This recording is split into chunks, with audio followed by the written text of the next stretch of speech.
O Incrível Hulk, um personagem das histórias e quadrinhos, depois ganhou as telas do cinema, de série de TV, tudo. Ele era um cidadão pacato, o Bruce Jenner, e quando se enfurecia e ficava verde, explodia, ficava aquele cara forte, encarava, e é um dos super-heróis. Né? Eu lembro dos gibis dos anos 60, assim, que tinha o Hulk, o Incrível Hulk, e gerou o apelido do Hulk, que é um jogador do Atlético Mineiro, atacante, disputou a Copa de 2014 pelo Brasil, andou pela Europa, né? Foi até, ele fez a carreira na Europa, e ele depois foi para a China, estava meio perdido, voltou meio em baixa, tido como muita gente como acabado, e não é que o Incrível Hulk talvez seja hoje, nesse momento, o melhor jogador do Campeonato Brasileiro?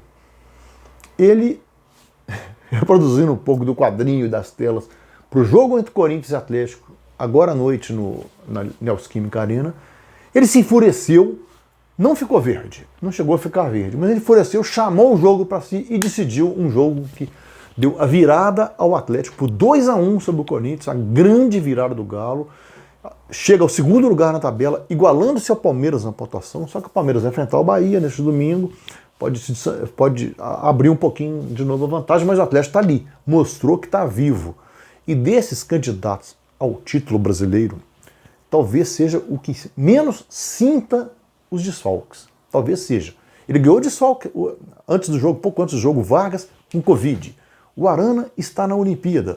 O Cuca preservou vários titulares para poder ter um segundo jogo contra o Boca Juniors pela Libertadores, terça-feira no Mineirão. O Nacho Fernandes está contundido, talvez para ver se ele consegue se recuperar para esse jogo. Então ele escalou algum time meio misto ali. Só que o misto do Atlético é melhor do que o Corinthians com todos os seus titulares.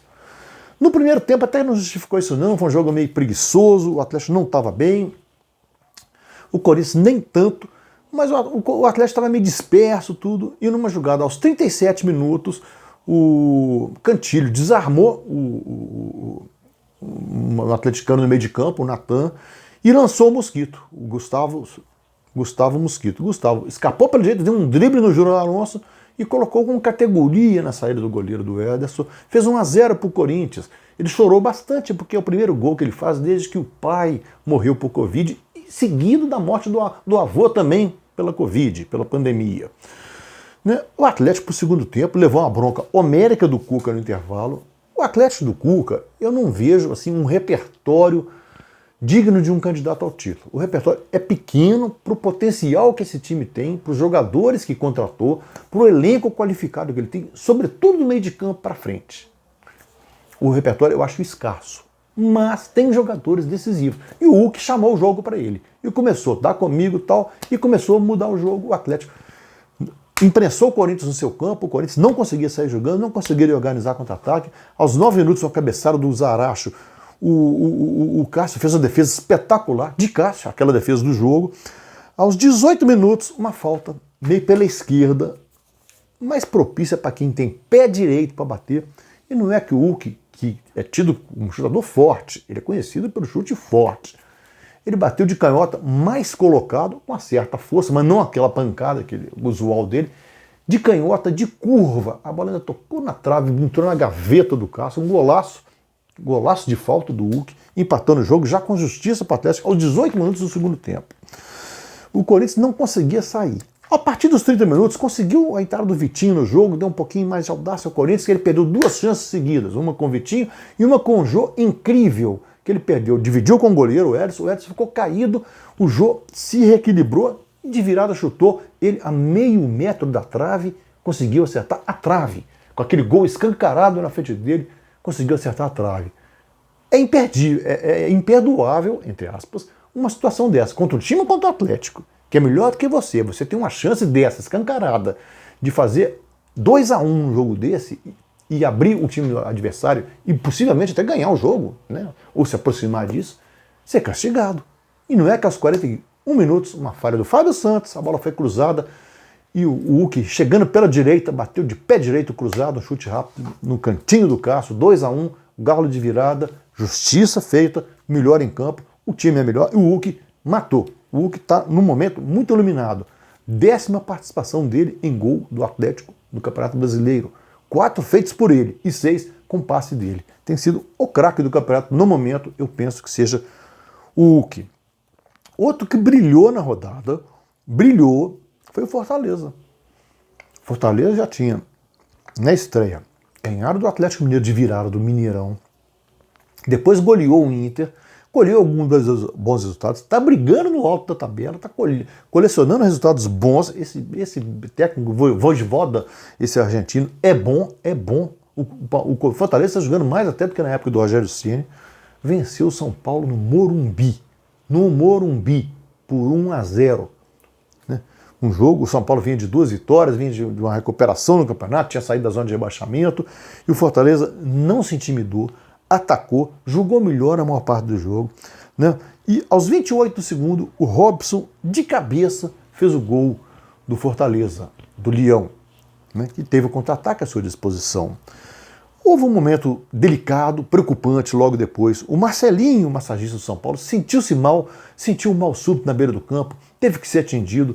Houve um momento de ópera bufa, porque a ambulância saiu do túnel, não conseguia entrar no campo, morreu a ambulância, não conseguia pegar. Jogadores reservas do Fortaleza, na aflição, ajudaram a empurrar o carro pegou no tranco.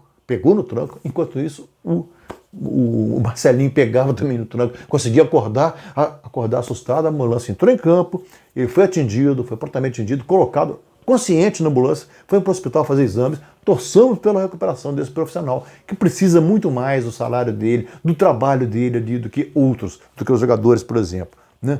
Então, que ele se recupere, a nossa torcida vai aqui para o Marcelinho. Aos 49 minutos, o árbitro marcou pênalti. Né? O Sávio Pereira Sampaio marcou pênalti para o São Paulo. Bola no braço do Tite, o zagueiro. Alertado pelo VAR, ele foi lá na casinha e viu que a bola bateu no braço, mas o braço estava colado ao corpo. Ele concordou prontamente, desenhou o negócio no ar e anulou o pênalti. Não houve o pênalti. Realmente não houve. Estava colado no corpo, bola ao chão, deu saída do Fortaleza, e que acertou o travessão aos 55 com o Torres. A bola acertou o travessão, poderia fazer 2-0. Fortaleza tem terceiro lugar, está dormindo em terceiro lugar. Está brigando ali no alto, está perto do Galo e perto do Palmeiras, líder. O outro cearense que brilhou foi o Ceará. Ganhou do Atlético Paranaense por 1-0 com um gol do Wenderson aos 53 minutos do segundo tempo, no apagar das luzes. De cabeça, na sobra da área, escanteio cobrado, alguém cabeceou no primeiro pau, ele desviou. 1-0. O Ceará tem sexto, com Fortaleza em terceiro. Né? O Corinthians, que perdeu o Atlético, em 12º. Tá? O Atlético Paranaense está em quinto. Ali, o Ceará e o Atlético Paranaense brigando ali. E o jogo que acabou agora, o Grêmio ganhou a primeira. Ganhou do Fluminense no Maracanã por 1-0. Gol no final do jogo também. Então o Grêmio subiu para 18º.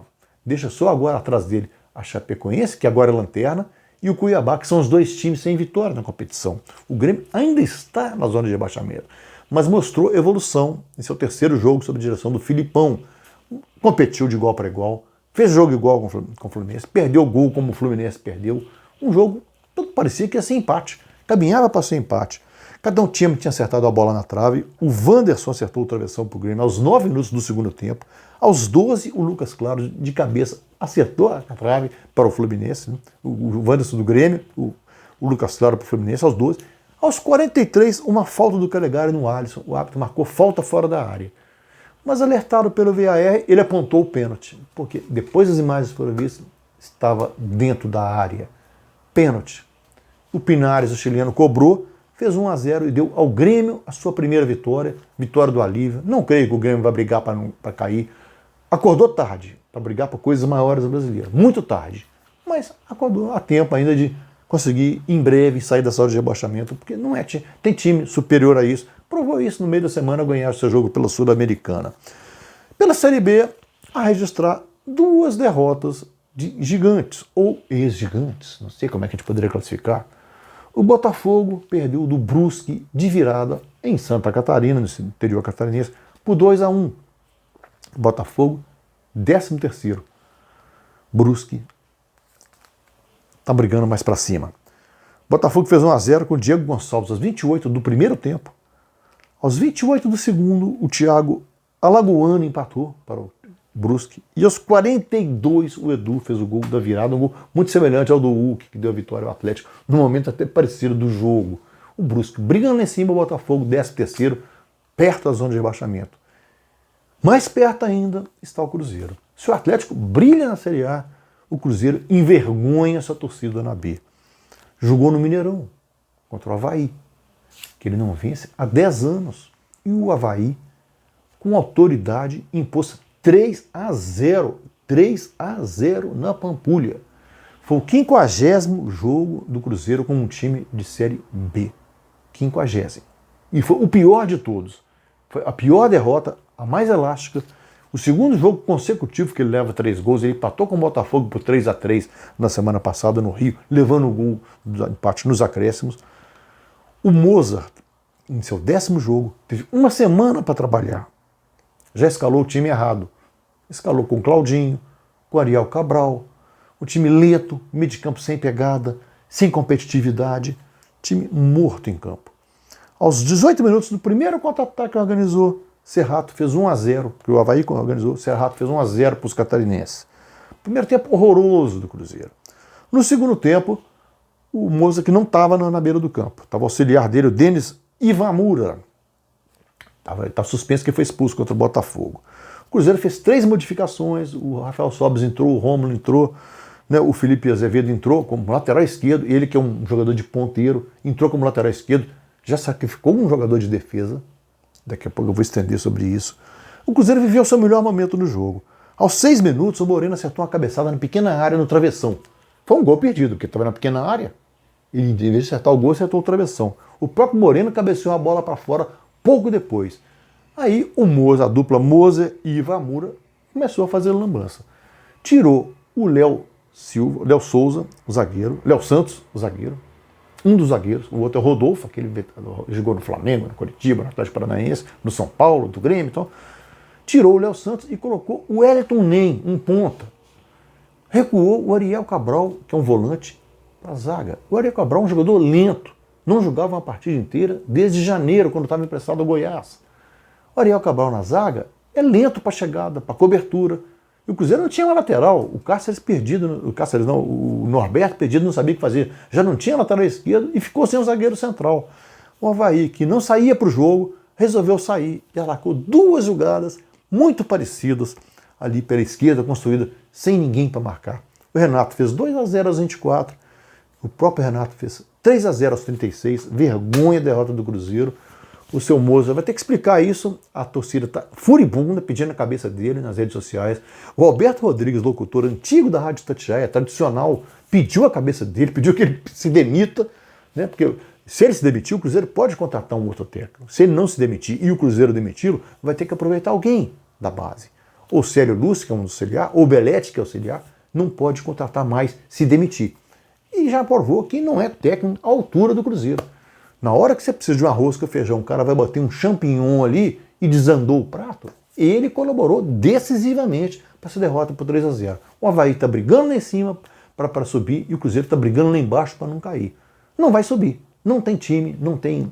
Tem até jogadores que podem formar um time mais competitivo, porque os outros têm. Não é esses craques na Série B assim. O Cruzeiro tem alguns jogadores que dão para fazer um ali, desde que o técnico não invente moda. Uma falta de confiança, a diretoria deve todo mundo, fica devendo, anunciando que vai ter punição. A própria diretoria anuncia que vai ter punição, porque não consegue pagar as contas. Ela foi eleita para isso. Então o Cruzeiro está perdido como direção, como time, como comissão técnica. A torcida teme pelo pior, a queda para a Série C. Hoje não é um destino inimaginável. O Atlético pode ser campeão da A e o Cruzeiro pode despencar para C.